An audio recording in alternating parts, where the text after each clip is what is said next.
മലബാറിലെ +1 സീറ്റുകളുടെ കുറവിൽ പ്രതിഷേധം കനക്കുകയാണ്. മലപ്പുറത്ത് MSF ഹയർ സെക്കൻഡറി ഡെപ്യൂട്ടി ഡയറക്ടറുടെ ഓഫീസ് ഉപരോധിച്ചു. പ്രവർത്തകരെ അറസ്റ്റ് ചെയ്തു.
അമൃതനാഥ് വിവരങ്ങൾ നൽകാനായിട്ടുണ്ട്. അരുൺ, അവിടെ പ്രതിഷേധം പൂർണ്ണമായും അവസാനിച്ചോ?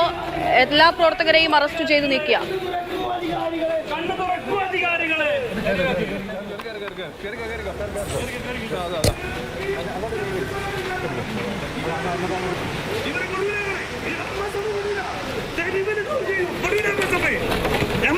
പക്ഷേ പ്രതിഷേധം അവസാനിച്ചു. പ്രവർത്തകരെ എല്ലാം അറസ്റ്റ് ചെയ്ത് നീക്കി.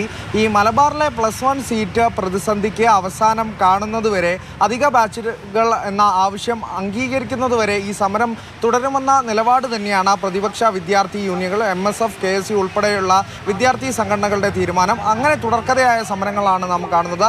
ഇന്നലെ ഉള്ളതിന് സമാനമായ രീതിയിൽ ഈ RDD ഓഫീസ് മലപ്പുറം മേഖല ഉപഡയറക്ടറെ ഉപരോധിക്കാനുള്ള ശ്രമമായിരുന്നു പ്രവർത്തകർ നടത്തിയത്. പക്ഷേ ഈ പ്രതിഷേധ സാധ്യത നേരത്തെ അറിഞ്ഞ പോലീസ് ഈ ഓഫീസിന് മുന്നിൽ പോലീസ് സന്നാഹം ഉണ്ടായിരുന്നു. അങ്ങനെ പ്രവർത്തകരെ അവിടെ വെച്ച് തടഞ്ഞ് ഈ വാഹനത്തിൽ കയറ്റി അറസ്റ്റ് ചെയ്ത് ബലം പ്രയോഗിച്ച് അറസ്റ്റ് ചെയ്ത് നീക്കുകയാണ് ഉണ്ടായത്. എന്തായാലും മലപ്പുറത്തെ ഒരു സാഹചര്യം ഇപ്പോൾ ഇന്നലെ നമ്മൾ കണക്കുകൾ ഉൾപ്പെടെ സൂചിപ്പിച്ചിരുന്നു. 30,000 വിദ്യാർത്ഥികൾ ഇപ്പോഴും 3ാം ഘട്ട അലോട്ട്മെന്റ് സീറ്റ് കിട്ടാതെ പുറത്തു നിൽക്കുന്ന സാഹചര്യമാണുള്ളത്. അതിരൂക്ഷമായ ഒരു പ്രതിസന്ധി എന്തായാലും നിലനിൽക്കുന്നുണ്ട്. അധിക ബാച്ചുകൾ തന്നെ ഈ ഒരു പ്രതിസന്ധിക്ക് പരിഹാരം കാണാവൂ എന്നൊരു സ്ഥിതിവിശേഷം തന്നെയാണുള്ളത്. അങ്ങനെയാണ് തുടർച്ചയായ സമരങ്ങൾ കാണുന്നത്. ഇന്നലെ MSF-ഉം KSU-യും സമരരംഗത്തുണ്ടായി.